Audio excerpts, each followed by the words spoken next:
अधिक मास 3 वर्षातून एकदा येतो.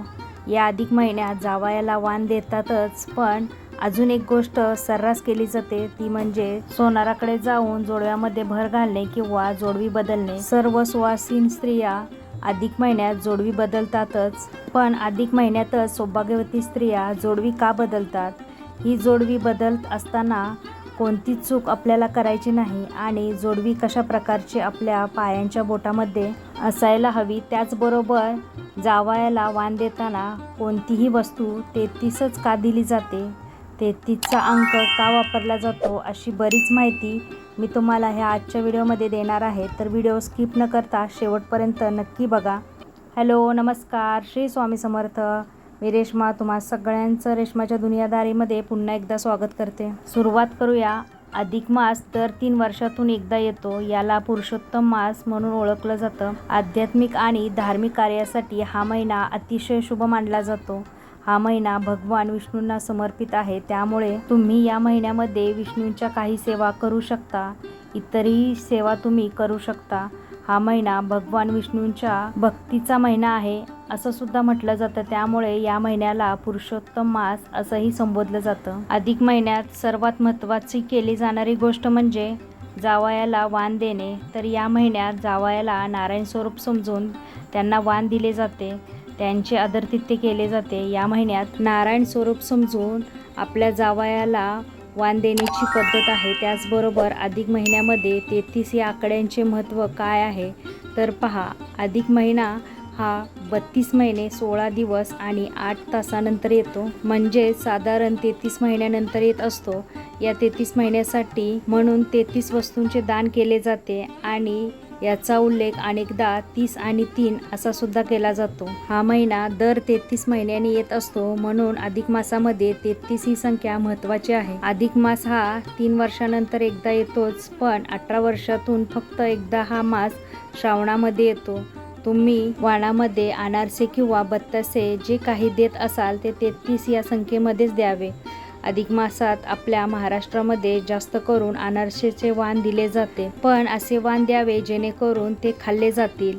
हा महिना दर 33 महिन्यांनी येतो, म्हणूनच या मासामध्ये 33ला खूप महत्त्व आहे.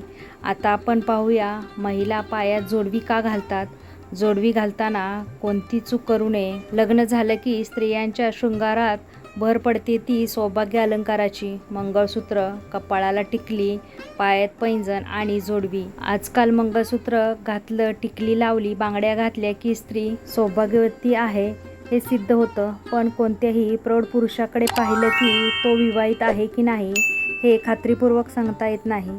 पण त्यातल्या त्यात गळ्यामध्ये मंगळसूत्र, पायाच्या बोटामध्ये जोडवी पाहिली की ते धारण करणारी स्त्री विवाहित असतेच हे सर्वांना कळून येते.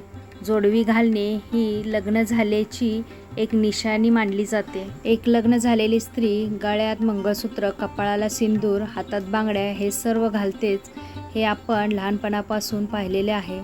आपल्या आईला, आजीला, काकूला किंवा आजूबाजूच्या आपल्या महिलांना हे सर्व अलंकार घालताना पाहिलेले आहे. या सर्व सुवासिनींच्या निशाणी मानल्या जातात. नवीन नवरीच्या अंगावर मंगळसूत्रानंतर चढतो तो दागिना म्हणजे पायातील जोडवी.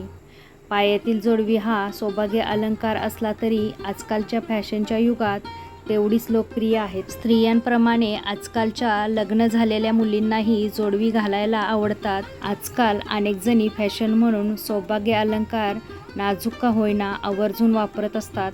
लग्नानंतर स्त्रियांच्या पायाच्या बोटावर पहिला अलंकार चढतो तो म्हणजे जोडवी.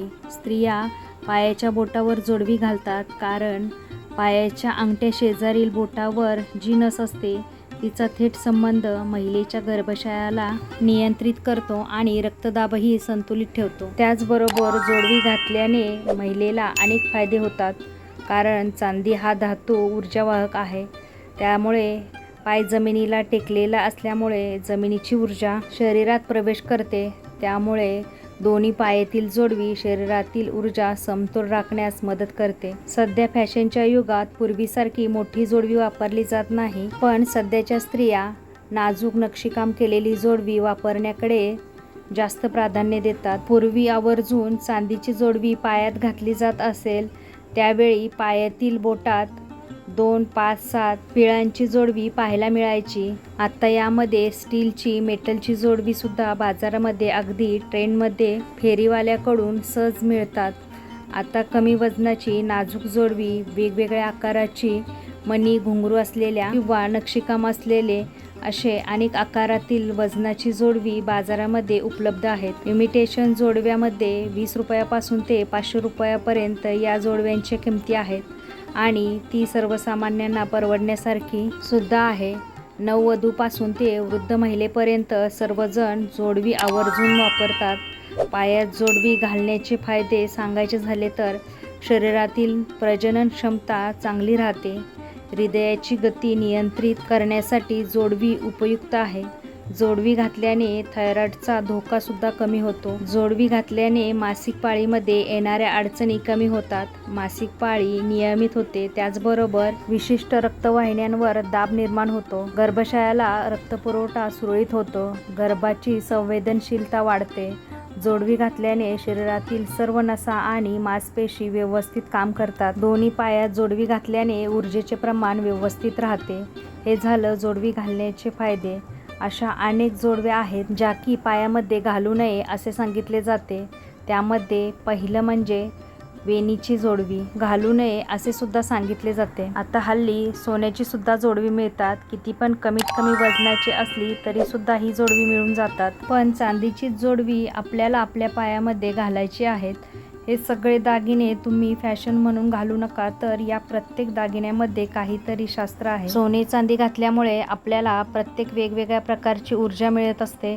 त्याचबरोबर पायांच्या बोटामध्ये सोन्याची सुद्धा जोडवी कधीही घालू नये. कितीही चांगली परिस्थिती असू द्या, पण सोन्याची जोडवी किंवा पैंजण चुकूनही घालू नका.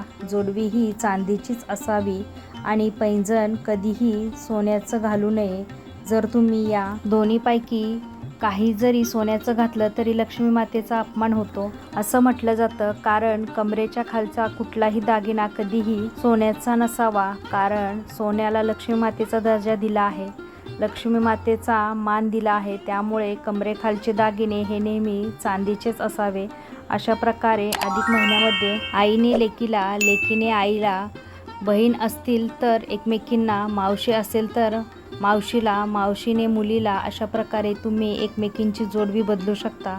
एकमेकींच्या जोडव्यामध्ये भर घालू शकता. पण अधिक मासामध्ये जोडवी करणार असाल तर चांदीच्या जोडव्यांना भर घाला. कारण बघा, जोडव्यांना जोडवी का म्हटलं जातं तर नात्यांना जोड देणारे म्हणजे नात्यांना जोडणारे असे हे जोडवी आहेत.